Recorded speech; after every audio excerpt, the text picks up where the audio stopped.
beriman kepada Allah, saya beriman kepada Rasul, saya beriman kepada Allah, saya minta taubat, saya minta taubat. Saya akan paksa sebut kalian kata Allah.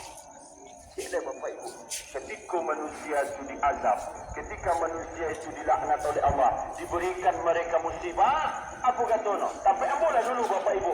Ketika kejadian itu jam 11:30, yang lagi masjid Kubang Putih, Betul Baru tu lari ke belakang. Kami di belakang tak kenal itu.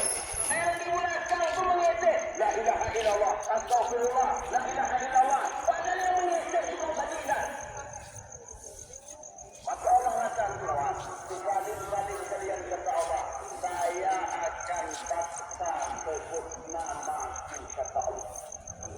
Jadi Bapak Ibu dan dimuliakan yang dirahmati Allah Subhanahu wa taala, awak tidak dilarang mengurus dunia, Bapak Ibu. Tidak dilarang.